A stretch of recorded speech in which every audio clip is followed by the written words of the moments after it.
The main differences between teaching higher and lower level learners often come down to teacher profile, pace, correction, and the last one, student progress.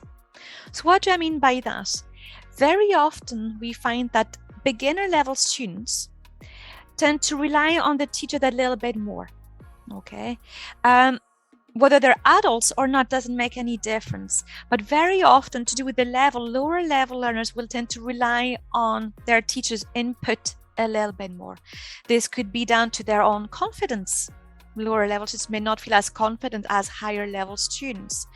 It may also come down to what they expect from their English language lesson and what they believe the teacher's role is.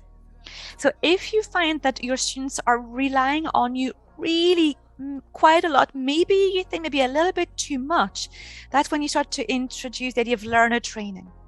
Okay, and again, I think making tasks really clear and making the tasks aims really clear will really help the students get their head around, okay, so why am I doing this in pairs? Why am I not doing this with my teacher?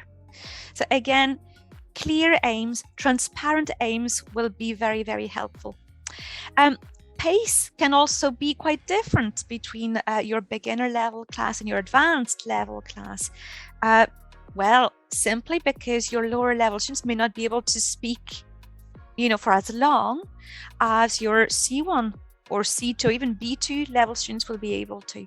So again, the idea of timing our tasks is really important, especially when we're planning the lesson.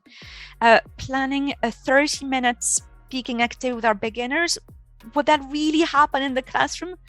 Probably not. So maybe more and shorter activities will probably be helpful, as well as, again, the really clear task setup and the amount of scaffolding students are going to need to be able to complete the task. Correction is also one of the main differences. Our lower level students may not be able to self-correct just yet. And again, they might need that little bit of training, right? With our higher level students, we should be able to prompt them, and then they should bit by bit be better able to self-correct or even peer correct their errors. Also, when it comes to teaching higher level students, we get to the stage where we say, look, what you said was technically correct, but the range of language is very limited. So I'm going to ask the students to start to upgrade their language. So this is when I say, look, my mobile phone is an iPhone 3, right?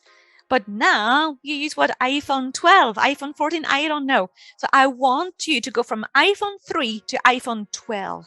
I want you to go from a sentence such as, I like this film because it is good, to, oh, I can't recommend this film enough. It's absolutely brilliant. You must see it. So that's to do with upgrading language, which again is going to be maybe too challenging with the lower level students. These are the main differences. There are also similarities. Both should be student-centered and communicative. That's the main idea.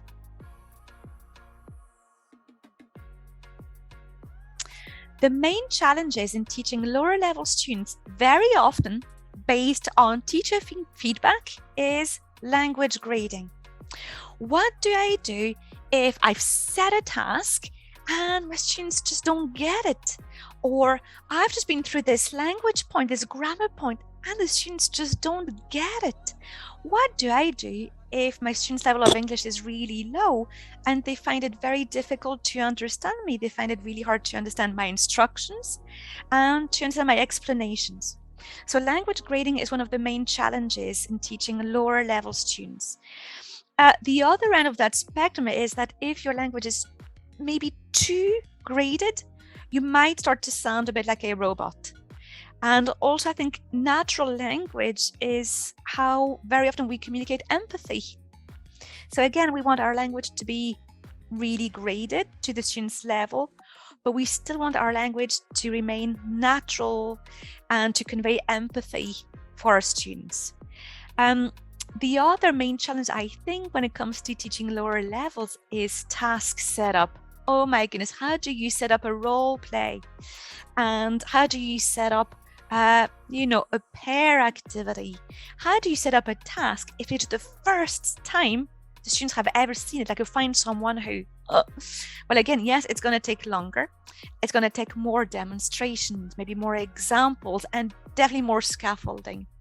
What I mean by scaffolding is something we'll talk about in the session. It's the idea of students knowing what they're going to be talking about and how they're going to talk about it. So it's the what and the how, two major aspects.